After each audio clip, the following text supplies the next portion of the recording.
Well, it didn't take long, as I predicted last night on the program, for Australia to join the US in a diplomatic boycott of the Beijing Winter Olympic Games. Next in line will no doubt be the UK and Canada. They've already started to talk about that process as the world makes a statement about the need for China to follow the rules on human rights and quit their persecution and abuse of the Uighur people in Xinjiang. Now, to those with weaker stomachs who think that we should not ruffle the dragon's feathers any further, well, they need to remember the standard Australia walks past is the standard we accept. This was the Prime Minister from earlier today. We have been very pleased and very happy to talk to the Chinese government about these issues, and there's been no obstacle to that occurring on our side. But the Chinese government has consistently not accepted those opportunities for us to meet about these issues. And it didn't take long at all before the Chinese responded to those words, which they were happy to use to twist the decision. The Chinese embassy statement said, the Australian side statement that it will not send officials to the Beijing Winter Olympics runs counter to publicly pronounced expectation to improve China-Australia relations.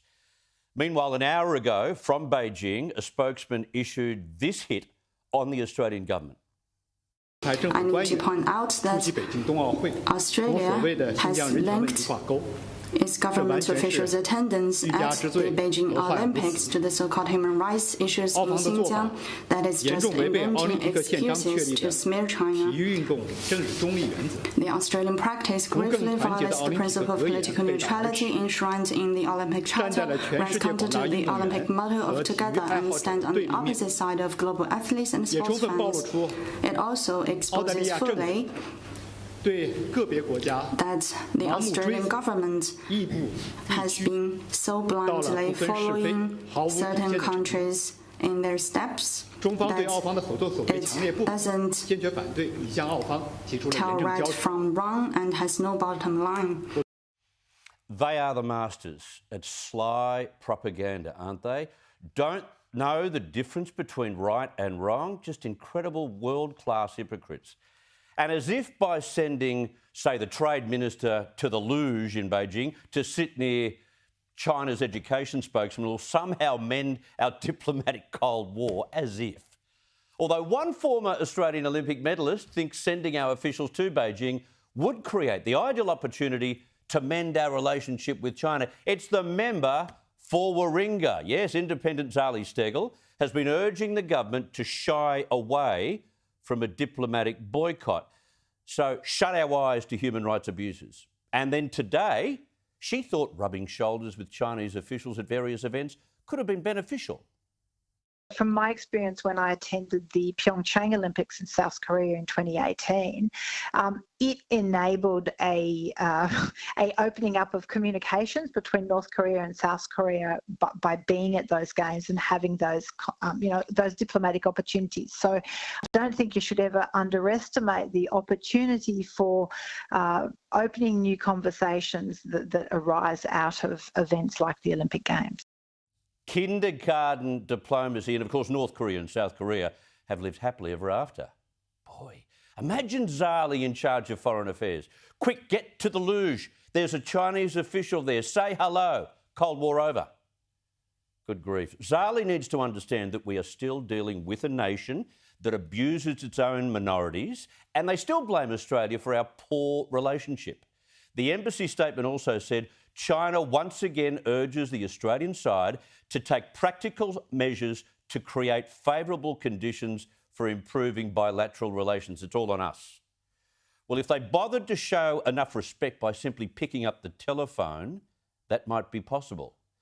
Now, as for our athletes who'll still go to Beijing and compete, some of them, including gold medalist Stephen Bradbury, are supportive of the government's cold shoulder to China. But a diplomatic boycott against China, I mean, to me, in my head, it makes a little bit of sense. I think it's unfortunate that the Winter Olympics are in China at the moment. Obviously, Australia and the world's stand on China has changed significantly in the last few years. And, I believe that we do need to stand up to them for sure. Well done, Stephen Bradbury. The question is, of course, will there be any Australian athlete brave enough, convicted enough to take their opposition to human rights abuses to the point where they'll sacrifice their position on the winter team? Or a tennis player who is still upset that they play in Beijing while Peng Shuai is on the other side of the country or the other side of the city, imprisoned? No, according to Australian Olympic Committee CEO Matt Carroll.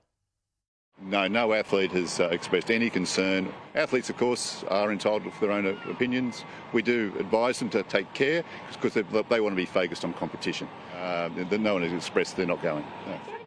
Now, joining what is really the Clayton's boycott is the right thing to do. There are strength in numbers as well, and the numbers will build almost daily from here on in.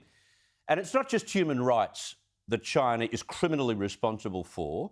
It's their abuse of international trade agreements, their persecution of free speech, especially since the outbreak of COVID-19 in Wuhan, and their enormous build-up of military hardware, including a growing nuclear arsenal.